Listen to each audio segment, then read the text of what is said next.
It's funny how we're always told to step outside our comfort zones, right? As if it's so simple. Just swap out your slippers for hiking boots and you're good to go. Right. But today we're going on a deep dive into why understanding fear, not comfort, that might be the real key to unlocking some serious personal growth. Yeah, Ready to flip the script on this whole comfort zone thing? absolutely. Hmm. You see, we often treat fear as the enemy, something to be avoided at all costs. But what if I told you that fear is less like a monster lurking under the bed and more like, say, a smoke detector? Yep. It's a signal, an alert system wired into our biology and is trying to tell us something important. Okay, I love that analogy. So how do we even begin to decode those Well, signals? it starts with understanding the source of those signals. Hmm. Think back to our early ancestors, facing down saber-toothed tigers and woolly mammoths. Oh, yeah. Fear, in its most primal form, is that instinctive fight, flight, or freeze response, Yeah. a surge of adrenaline designed to keep us alive in the face of danger. Right, the classic freeze, fight, or flight. It's funny, even though most of us aren't dodging saber-toothed tigers these days, I bet we've all felt that freeze response at some point. I know I have.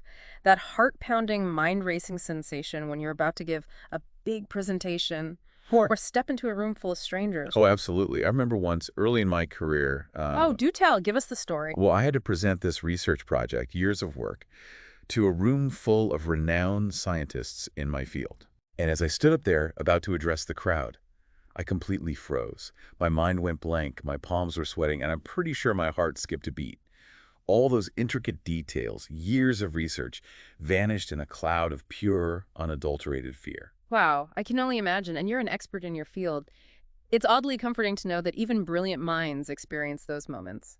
And you know what? That feeling of freezing up, it's something we all experience in different ways, whether it's that big presentation, first date, or even just the thought of trying something new. Exactly. And what's fascinating is that those seemingly universal fears, the fear of rejection, the fear of failure, the fear of the unknown, they often stem from the same root, wanting to avoid something negative, to stay safe and comfortable. But here's where things get interesting. It's like we're hardwired to avoid those negative feelings.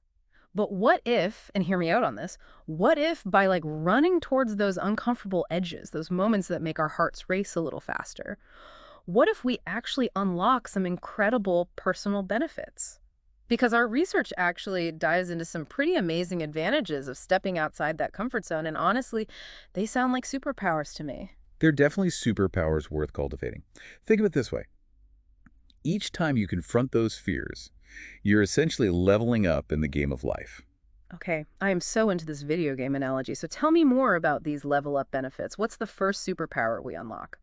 Well, one of the most immediate and empowering benefits is a boost in self-confidence. It's not just about achieving the goal, though that's obviously fantastic. It's about proving to yourself that you're capable of more than you thought. It's like that feeling when you finally nail a difficult recipe you've been working on. Right.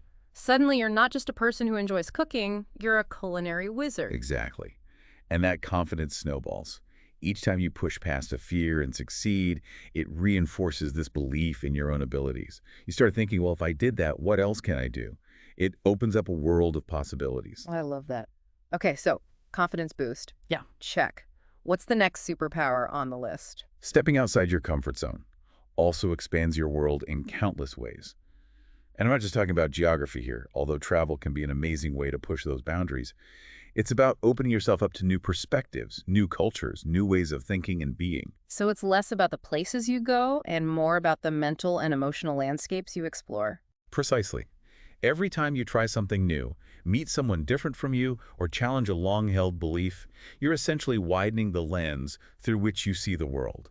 And that, my friend, is a superpower worth having. Absolutely. Now let's talk about resilience. Our research frames it like building a muscle. And I have to say, I am here for any metaphor that involves getting stronger. Right. It's the ultimate personal development workout. But seriously, think of resilience as this incredible ability to bounce back from setbacks, to adapt to change, to navigate those inevitable curveballs life throws your way. Because let's face it, life rarely goes according to plan. Exactly. And the more comfortable you are with uncertainty, the more you embrace those stretch moments, the more resilient you become. It's like building up an immunity to those everyday stressors. Resilience. Check. So what's the final superpower we unlock by venturing out of our comfort zones? This one might surprise you, but it's improved decision-making.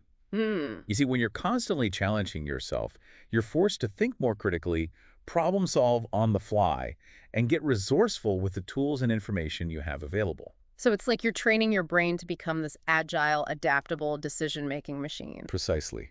You're no longer relying on old habits or default settings. You're becoming more discerning, more strategic, and ultimately more confident in your ability to make sound decisions, even in unfamiliar territory. Okay, so we've got these incredible superpowers waiting to be unlocked. But I imagine you might be thinking, this all sounds great, but where do I even begin? And the good news is, our research actually provides some pretty practical guidance. They suggest asking yourself two key questions before taking on any new challenge. And they're such simple yet powerful questions. The first is all about resources. What do I need to be successful in this endeavor? And it could be anything from tangible tools to knowledge, skills, or even just a supportive network. It's like that old saying, if you fail to plan, you plan to fail. But it's not just about having a plan, it's about making sure you have the right tools and support to actually see it through. Absolutely. And that leads us to the second essential question. Do I currently have these resources, or do I need to seek them out? And here's the beauty of this question. It's not about passing or failing a test. It's about honest self-assessment. It's about being real with yourself, about where you are on your journey and what you might need to bridge that gap between where you are and where you want to be. Exactly. It's about acknowledging that it's okay to ask for help, to seek guidance, or to invest in acquiring new skills or knowledge. It's funny you should mention that because I remember when I first started this podcast, the whole idea of interviewing guests, even experts like yourself, absolutely terrified me. Oh, I get it. Interviewing is a skill, for sure. Yeah, it is. And I remember asking myself those two key questions. What resources did I need to feel more confident, more prepared?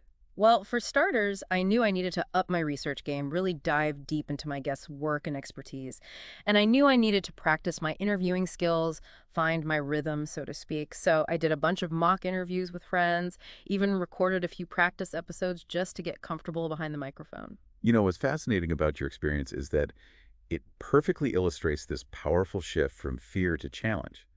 By taking those practical steps, by gathering the resources you needed, you essentially transform that initial fear into a sense of excitement and anticipation. It's true. And you know what? That's a great takeaway for our listeners. It's not about becoming fearless because let's face it, we're all human. It's about recognizing that fear is a natural part of growth and then finding those tools and strategies that help us navigate those feelings and move forward anyway. Couldn't said it better myself. So if there's one thing I hope our listeners take away from this deep dive, it's this. What's one small step you can take today, right now, to move just a little bit outside your comfort zone? I love that question because it reminds us that growth isn't about making these giant, terrifying leaps into the unknown. It's about those small, deliberate steps, those micro moments of courage that ultimately lead to incredible transformations. Precisely. It could be as simple as trying a new recipe, striking up a conversation with someone you wouldn't normally talk to, or finally signing up for that online course you've been eyeing. The point is to choose something that feels just a little bit scary, a little bit uncomfortable, and then do it anyway. Beautifully said. And who knows, by embracing those moments of discomfort, you might just uncover some of those hidden superpowers we talked about. And hey, if you do, we want to hear about it. Absolutely. Share your stories with us. We're all on this journey of growth together. That's right. Now, go forth and conquer those comfort zones, one small step at a time. You got this.